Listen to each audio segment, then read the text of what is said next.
Meu boa tarde aí a todas e a todos, agradecer a presença, né, aqui. Nós iniciamos hoje a Operação Verde Brasil 2, com moldes extremamente similares ao que foi realizado ano passado, uma operação que integra o Ministério da Defesa com as Forças Armadas, as 3 forças operando, mais o Ministério da Justiça com a Polícia Federal, Polícia Rodoviária Nacional, e a Polícia Rodoviária Federal, perdão, e a Força Nacional de Segurança. Também presente o Ministério do Meio Ambiente, que tem papel fundamental nisso tudo, com o IBAMA, ICMBio e os órgãos governamentais dos estados, né, as secretarias de meio ambiente dos diferentes estados da Amazônia, as polícias militares, uma vez que, ao longo aí do final de semana, os governadores da região aderiram ao decreto de garantia da lei e da ordem, e aí gostaria de expressar, né, aproveitando a presença de todos aqui, o nosso agradecimento aos governadores pela cooperação nessa atividade. Essa atividade ela foi definida após a reunião inicial do Conselho da Amazônia, no final de março, foi debatida com os próprios governadores e nós traçamos como prioridade, né, esse tipo de operação para enfrentar as ilegalidades que vêm sendo cometidas nas terras, notadamente nas terras afeitas à União, áreas de preservação e terras indígenas, buscando impedir e também trazer para as barras da justiça, da lei, aqueles elementos que estão cometendo infração. Então, a operação teve início hoje, ela foi de surpresa. Acredito que os primeiros dados que estão chegando, nós ainda não temos, né, os dados concretos de hoje ainda, não é, Fernando? Tá? Brevemente iremos distribuir isso a todas as senhoras e senhores, mas temos notícias de êxito ali na região de Rondônia, né, notadamente, acho que lá na floresta do Jacajá, Jacundá, perdão, é isso aí, na floresta do Jacundá, onde uma grande parte dos elementos que estavam cometendo ilegalidade, né, tiveram suas atividades interrompidas. Então, a partir de agora, nós estaremos em condições de responder a pergunta de todos, porque eu sei que daqui a pouco vocês têm que correr lá para o Planalto para a entrevista aí em relação à situação do coronavírus. Então, estamos em condições de responder a todos. Fernando, tem alguma coisa ainda aqui? Ministro Ricardo Salles, alguma coisa? André, nada? Chegou agora o nosso ministro de Ciência e Tecnologia, que também fez questão de se integrar nesse trabalho, e o apoio do Ministério da Ciência e Tecnologia aqui tem sido fundamental. Ministro Heleno, alguma coisa? Não, obrigado. Então estamos aí em condições de responder as perguntas. Iniciamos a entrevista com a pergunta encaminhada pelo Poder 360, o jornalista Douglas Rodrigues, sobre o orçamento da operação. Por favor, Douglas.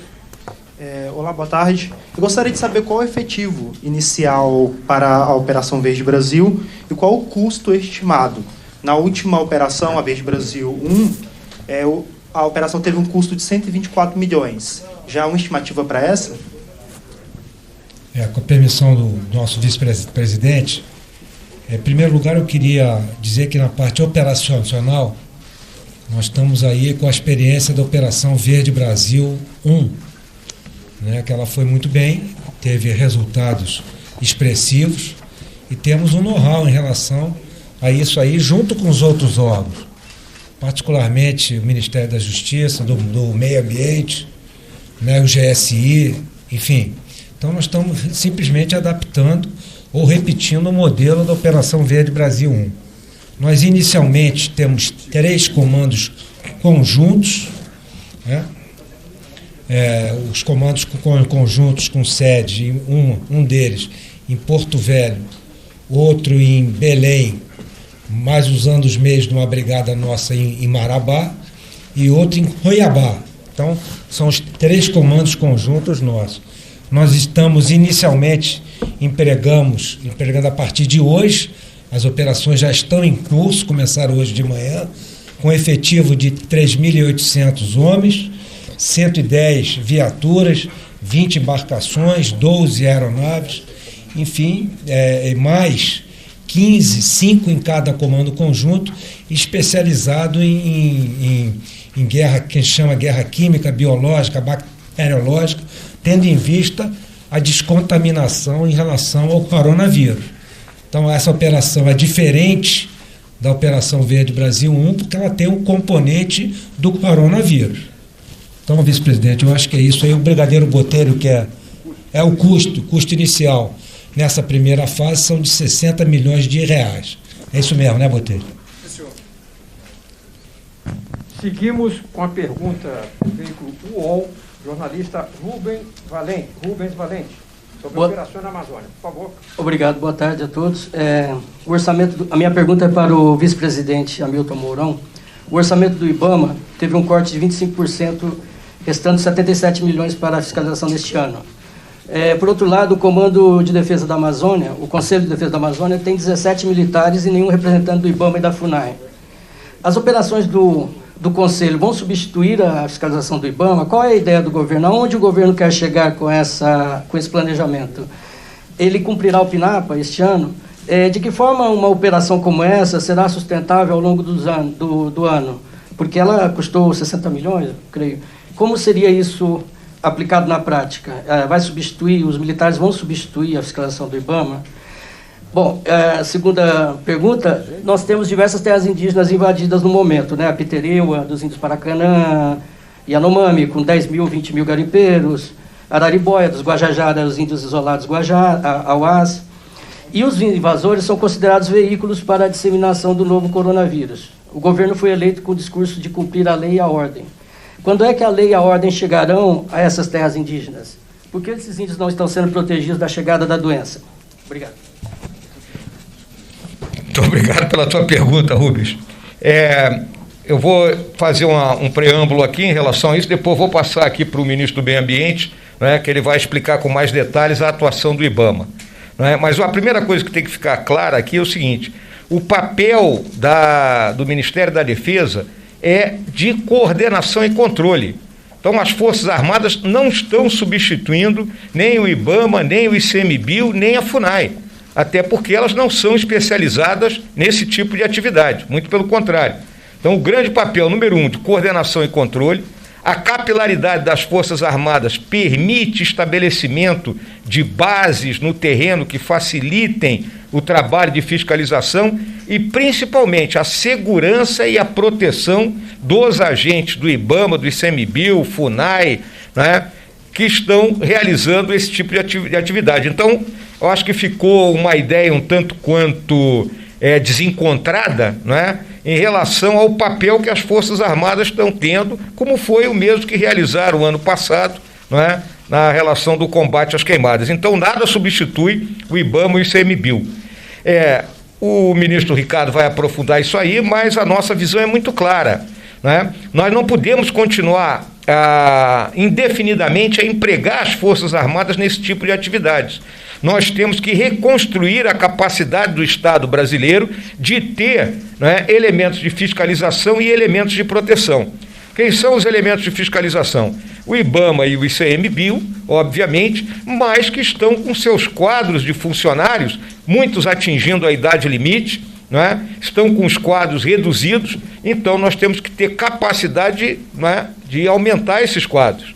E isso é uma discussão que tem que ser travada dentro da realidade orçamentária que o Brasil vive. Seria muito bom se nós pudéssemos, né, rocar, né, funcionários que estão ociosos em outras partes do governo, fazer um treinamento com esses funcionários e colocá-lo lá à disposição do IBAMA e do ICMBio. Mas, infelizmente, isso não pode ser feito.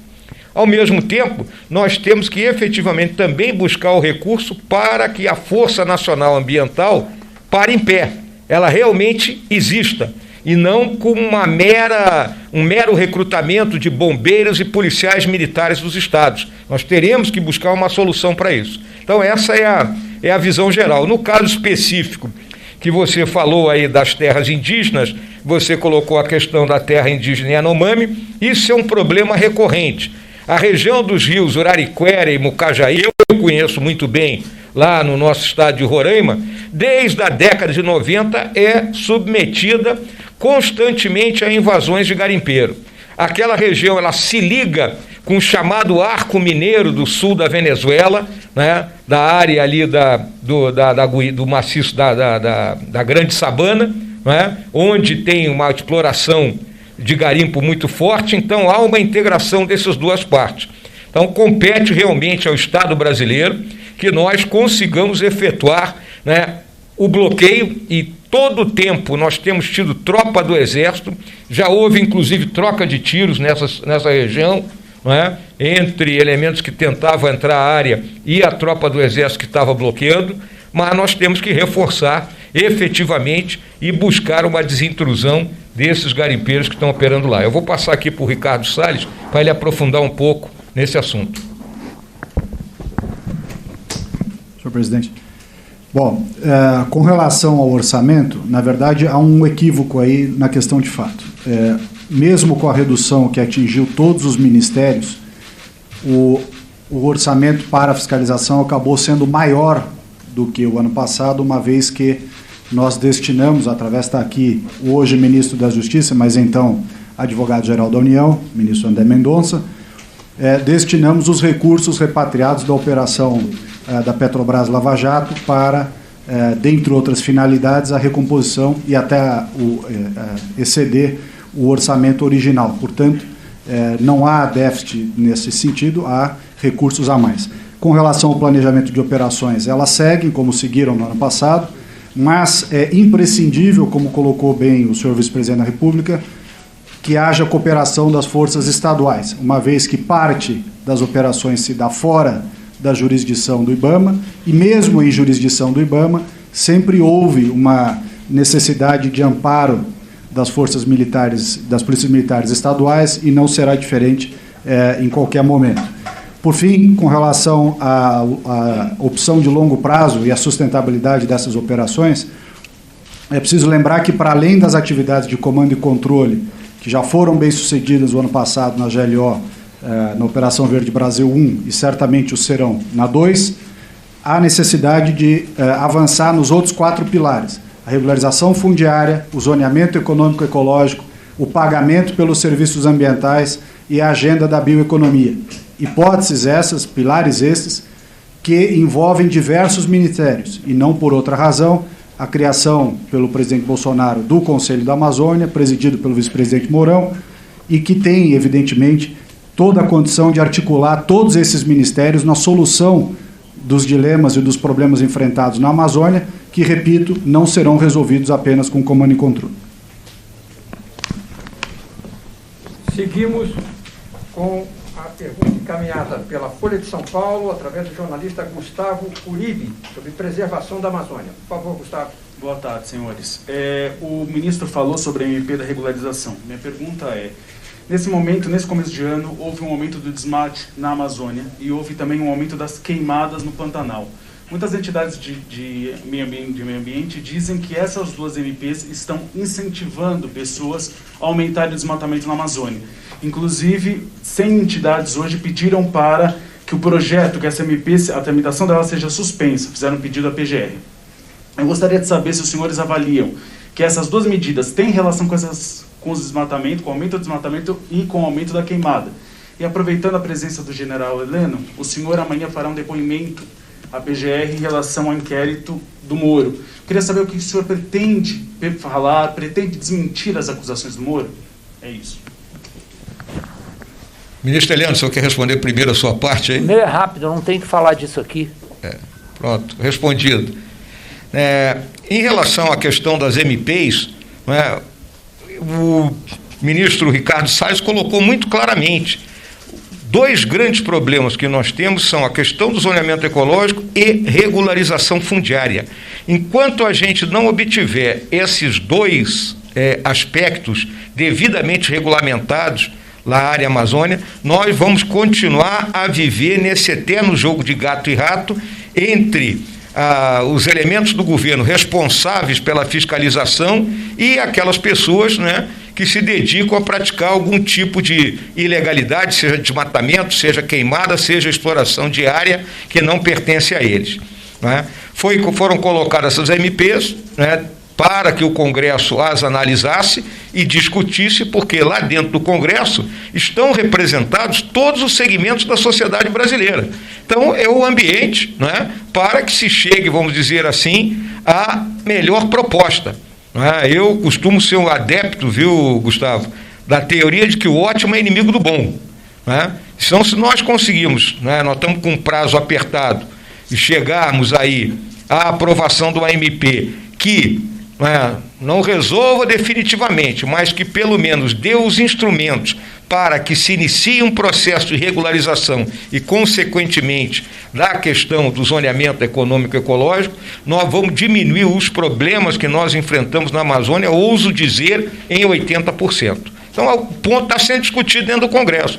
Tem gente que é contra, tem gente que é a favor, está se chegando, vamos dizer, a números, né? Número de módulos que o camarada poderá declarar, a data de anistia em termos de desmatamento, estão chegando aos números, né, que são mais palatáveis e coerentes para os diversos setores da sociedade. Agora, competir ao governo apresentar uma proposta. Né? Ricardo, você quer completar alguma coisa nisso aí? Pô, não. Presidente, eu queria falar. Ok. Eu só queria lembrar aos caros jornalistas aqui que tudo na Amazônia é grandioso. E essa responsabilidade que o nosso vice-presidente João Mourão assumiu de coordenar esse Conselho da Amazônia é muito importante para o país. Agora, é preciso que aqueles que estão envolvidos no problema se lembrem que a Amazônia Legal tem mais de 5 milhões de quilômetros quadrados. A Europa inteira cabe na Amazônia Legal. Tudo na Amazônia é grandioso. Um dos grandes problemas para a fiscalização da Amazônia são meios de transporte.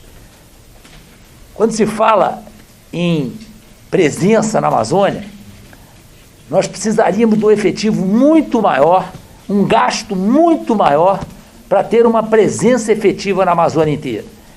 Então, o grande segredo da Amazônia é como otimizar recursos e meios diante de uma área gigantesca, onde há um vazio de presença humana, onde nós temos seríssimos problemas, não só de ambiente, mas problemas de ocupação do terreno, problemas de atendimento de saúde, atendimento escolar, atendimento de saneamento básico. Então, a Amazônia é uma terra-problema. E o Brasil precisa encarar isso com muita coragem, muita determinação e também muito bom senso daqueles que cobrem esse trabalho na Amazônia. Eu tenho quase certeza que alguns aqui só conhecem Manaus da Amazônia e pensam que conhecem a Amazônia. Não é bem assim. A Amazônia é um grande mistério até para nós que já passamos algum tempo. O João Mourão é um grande conhecedor de Amazônia. Esteve lá várias vezes por períodos longos. E ele conhece muito bem o problema. E acho que por isso ele se voluntariou para assumir o Conselho de Defesa da Amazônia. Tenho certeza que, a partir de agora, o tratamento que vai ser dado ao meio ambiente, ao desmatamento, à conservação das terras na Amazônia, a esse problema indígena, ao problema de garimpo, vai ser diferente. Agora, precisamos de um prazo para que as coisas aconteçam, exatamente porque tudo na Amazônia é grandioso. Aqui, quando se fala em 12 aeronaves, 12 aeronaves, se for para patrulhar o Rio de Janeiro, é maravilhoso. 12 aeronaves na Amazônia é muito pouco, muito pouco. Vão ter que fazer das tripas coração, e é o que a Força Aérea faz lá, é o que o Exército faz. Porque eu tinha, quando era comandante militar da Amazônia, um batalhão de aviação do Exército com 12 helicópteros. Quem conhece um pouquinho de aviação sabe que 12 são 8, não é, ministro Marconi? 12, na verdade, são 8, 4 estão na manutenção. Então, 12 aeronaves na Amazônia é uma coisinha de nada. É cara a manutenção da Amazônia, é cara, é muito difícil, tudo é longe, tudo é complicado. Então, nós precisamos ter muita disposição para mudar essa visão que o mundo muitas vezes forja da Amazônia para nos colocar como vilões. A gente não pode aceitar essa pecha de vilões. Se eles estivessem aqui, talvez não conseguissem fazer isso, porque não conseguiram impedir que as suas florestas fossem devastadas. E agora querem ensinar a gente a preservar a Amazônia. Não é uma tarefa fácil, nós sabemos disso, e sabemos o quanto nós vamos ter que investir em material, em gente dedicada, em estoicismo, para conseguir fazer da Amazônia aquilo que nós queremos.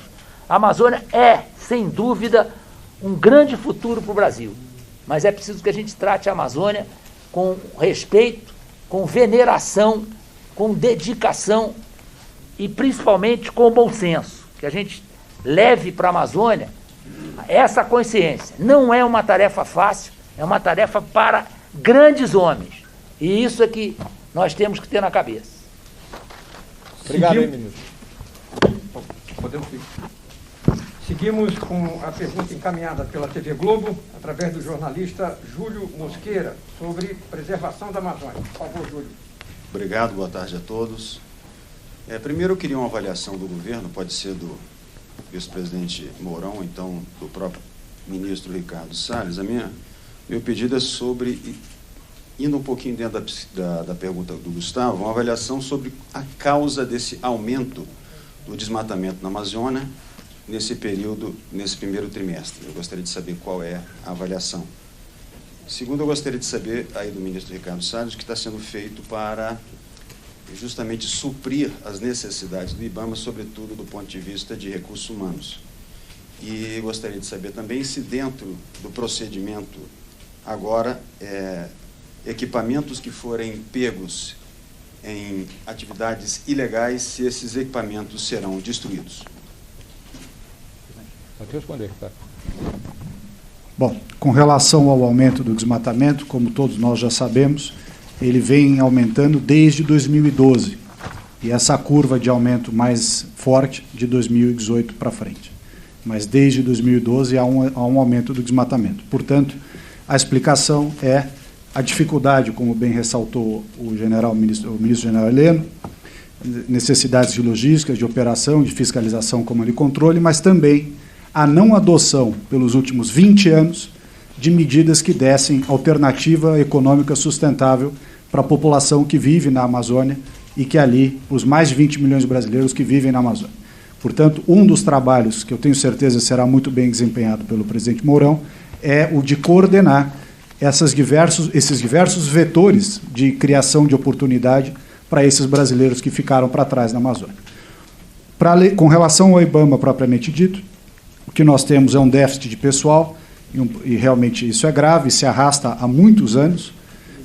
Infelizmente, com a situação frágil econômica que o governo do presidente Bolsonaro recebeu, há uma dificuldade em abertura de concursos, daí, portanto, a necessidade de criação de instrumentos alternativos, tais como a GLO, a Força Nacional Ambiental, a utilização de coordenação de outras forças, polícias militares estaduais, IBAMA, ICMBio, enfim, o que houver de disponibilidade dentro do que já existe.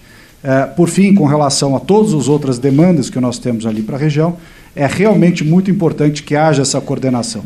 Como bem, repito aqui, já bem colocado pelo ministro Heleno, é realmente necessário, ali, dada a magnitude do desafio, que nós tenhamos essa multitarefa, né, trabalhando juntos, senão nós vamos continuar enfrentando essa dificuldade e esse desafio de Amazônia apenas com operação de fiscalização, comando e controle, que não será suficiente. Seguimos com a pergunta encaminhada pela Globo. Espera aí, faltou uma aí. Com relação à inutilização de equipamentos, o que nós temos que fazer é seguir a lei e os regulamentos aplicáveis. Há previsão para casos especiais onde, dadas as circunstâncias, é permitida, diante de certas circunstâncias, a inutilização, mas a regra deve ser a de apreensão e custódia desses equipamentos, até para que, diante das dificuldades orçamentárias que estados e municípios passam, a gente possa destinar, uma vez dado o perdimento a esses equipamentos, destiná-los à utilização por municípios e estados. Seguimos então com a pergunta da Globo News, através do repórter, jornalista Victor Boiadigian, sobre as operações na Amazônia. Por favor, Victor. Boa tarde a todos. Vice-presidente, por gentileza. Aqui, ó. Vice-presidente, é difícil, eu sei que é falar na abertura de uma operação, a previsão do prazo que ela vai durar, mas com a experiência da anterior, do ano passado, que foi prorrogado uma vez, então 60 dias, qual é a expectativa de duração dessa GLO, levando em conta que a outra entrou num período em que as queimadas ainda estavam, um período de queimadas mais intenso do ano? Será que a gente vai ter essa operação se estendendo até, eventualmente, segundo semestre? Obrigado. Obrigado aí, Vitor. O que acontece? A operação, inicialmente, ela está prevista até 10 de junho, né? 30 dias aí, que é o prazo do decreto, podendo ser estendido. A nossa visão é que essa operação, né, e aí, infelizmente, nós não podemos apresentar aquele planejamento do Ministério da Defesa, que é um planejamento que se estende até o final desse período de governo do presidente Bolsonaro, até 2022, porque nós não temos dúvida que o problema vai continuar a existir, né? Essa é a realidade, nós não temos dúvida, né? Nós consideramos que não é o melhor o emprego para as Forças Armadas ter que estar atuando constantemente nesse tipo de situação, mas, infelizmente, é o meio que nós temos, né, para conseguir, né, impedir ou limitar, né, que essas ilegalidades continuem a ocorrer. Então, né, essa operação, inicialmente, ela dura aí 30 dias, podendo se estender, porque a nossa visão é que vai iniciar a temporada do período da seca, né, e vai iniciar a queimada, vai voltar a queimada. Então, nós temos que estar preparados para impedir que a queimada ocorra, exatamente por quê? Porque, como colocou o general Heleno, né, nós não queremos que o Brasil seja, né, colocado para o restante do mundo como vilão do meio ambiente. Nós não somos isso, né, e queremos deixar claro o nosso compromisso com a proteção, a preservação e a busca do desenvolvimento sustentável na Amazônia.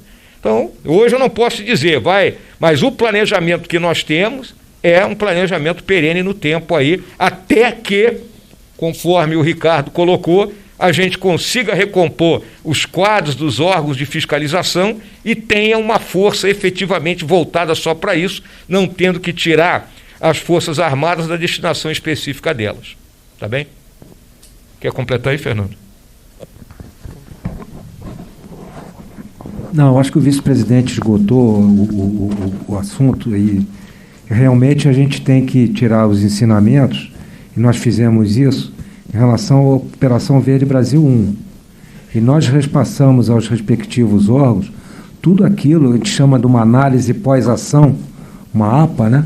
Dizendo o que nós encontramos naquela operação, que teve resultados, o ministro Ricardo é testemunha disso, resultados significativos, não só pela atuação das Forças Armadas, pela integração com as outras agências, que é fundamental. Nós entramos na Operação Verde Brasil em final de agosto, já no período de queimada. Essa aí, nós estamos entrando antes, estamos no período de desmatamento ainda. Nós tivemos resultados significativos estatísticos no mês de setembro e outubro. Então, o complemento era esse, vice-presidente.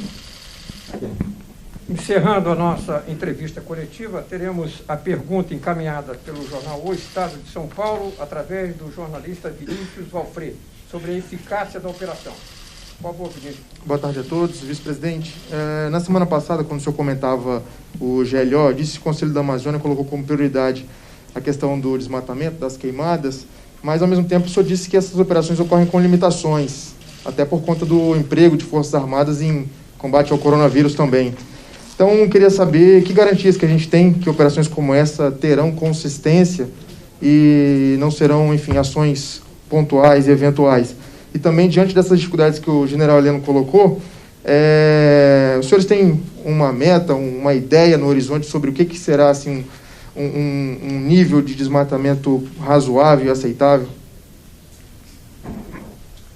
Bom, eu vou falar no que me cabe às Forças Armadas aqui, complementando.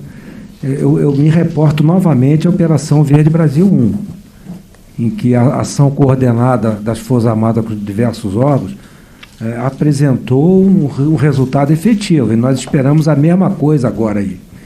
né? Eu falei da previsão de 3.800 homens das Forças Armadas sendo empregados agora e não me reportei às outras agências. As outras agências são cerca de 400 homens, aí é bastante coisa, distribuído nas 3 áreas nossas iniciais, né, que começaram hoje. A respeito de números e dados aí a respeito disso, eu passo para o ministro Ricardo se tem alguma coisa efetiva. Bom, com relação à expectativa de desmatamento, nós temos acompanhado os números do PRODES e do DETER, o PRODES que fecha anualmente, o DETER em período mensal, né? E o que nós vemos é um aumento realmente desse desmatamento, que foi agravado substancialmente, como já colocado aqui pelo ministro Fernando, por esse problema da restrição em relação ao Covid. Então, vem em muito boa hora a nossa GLO, atuação que deve conter o crescimento desse desmatamento, mas cujo percentual, nós vimos essa semana, atingiu 64%, de acordo com o INPE, no aumento. Então, nós temos que segurar esse percentual e trabalhar para que já no ano que vem haja uma redução drástica com relação ao desmatamento base 2018 e 2019. Temos certeza que o presidente Mourão está fazendo aqui a coordenação mais adequada para isso e os resultados devem chegar neste período, mas é importante agir o quanto antes e pelo período que for necessário. Nesse aspecto aí da meta, né, que foi muito bem colocado, o planejamento que o Ministério da Defesa, em particular aí o Estado-Maior Conjunto tem, leva esse tipo de operações até 2022, buscando a cada ano ir reduzindo, né, essa questão do desmatamento até entrar dentro daquilo que esteja de acordo com a nossa legislação. Vamos lembrar que a nossa legislação em relação à Amazônia, ela permite que 20% seja desmatado, 80% tem que estar preservado. Estou falando aqui em números macro e em números gerais. Em alguns lugares isso foi ultrapassado, em outros, muito pelo contrário, a selva encontra-se totalmente preservada. Então esse é o planejamento que nós temos e eu quero deixar claro isso aí. Não é uma operação sazonal. Nós vamos levar isso, até o final desse período de governo, no intuito de reduzir, essas práticas ilegais que vêm ocorrendo aí ao longo dos últimos tempos. Ministro Marcos Pontes, o senhor quer completar alguma coisa aí? Bom, boa tarde. Boa tarde a todos. Gostaria só de complementar aqui com relação à participação, quando a gente fala em ciência, inovações e comunicações dentro desse contexto, que, em parte, vamos começar por esse eixo de ciência, né? Nessa questão de ciência, além da parte de monitoramento, nós também temos a parte de simulação, modelamento. Então, isso tem sido feito e vai ser implementado ainda melhorias nesse sentido com o INPE e com o LNCC, Laboratório Nacional de Computação Científica. Então, essa é uma parte importante para que nós tenhamos um acompanhamento mais preciso e também a simulação, né, de efeitos ou os impactos, né, do que está sendo feito para reduzir esse desmatamento. Além disso, a presença da pesquisa na região amazônica é extremamente importante para auxiliar não só no desenvolvimento de novos sistemas de produção, ecossistemas de produção, mas também para que haja um conhecimento mais profundo da região, das populações, e que nós possamos, através disso, também impedir ou atrapalhar, vamos dizer assim, a propagação de desmatamento. Sobre inovações, existem linhas já dentro do Ministério, vocês devem ter acompanhado, nós colocamos prioridades para várias áreas de pesquisa e desenvolvimento, e uma delas especificamente sobre desenvolvimento sustentável. Então, dentro dessa área de desenvolvimento sustentável, nós temos novos equipamentos que podem ser desenvolvidos, inovações para auxiliar esse trabalho feito na Amazônia, além de que linhas específicas para desenvolvimento em bioeconomia para aquela região. Sobre a parte de comunicações, é importante que nós ressaltarmos a parte de satélite. Nós temos um satélite cobrindo o território nacional com o GESAC, né? Então, ali também para regiões que não vão ser próximas do backbone das fibras óticas, a gente pode atuar com a parte de cobertura satélite. Sobre fibra ótica, nós temos um projeto que é o MCT Conecta Brasil, que ele tem 3 partes, uma é Nordeste conectado, Norte conectado e o Centro-Oeste conectado. Né? No Nordeste são 77 cidades e já está em andamento esse projeto. No Norte nós já começamos a mapear os rios, então vão ser 10 mil quilômetros de fibra ótica espalhados pelos rios, o que vai conectar a maior parte das cidades ribeirinhas. Então isso vai auxiliar também e muito, né, o desenvolvimento da região e o monitoramento da região ali em loco. Né? E outras coisas que em coordenação, né, com esse projeto nós podemos cooperar, né, dentro da ciência, da tecnologia, inovações e comunicações. Obrigado. O ministro André da Justiça e Segurança Pública vai completar alguns dados aí para senhoras e senhores. Obrigado, vice-presidente, senhores jornalistas. Apenas alguns registros no que toca ao Ministério da Justiça. Na colaboração com a operação, essa grande operação, algumas operações específicas estão sendo adotadas com a participação efetiva tanto da Polícia Federal como da Polícia Rodoviária Federal e da Força Nacional de Segurança. É um efetivo de 270 homens, 90 da PF, 90 da PRF e 90 da Força Nacional de Segurança.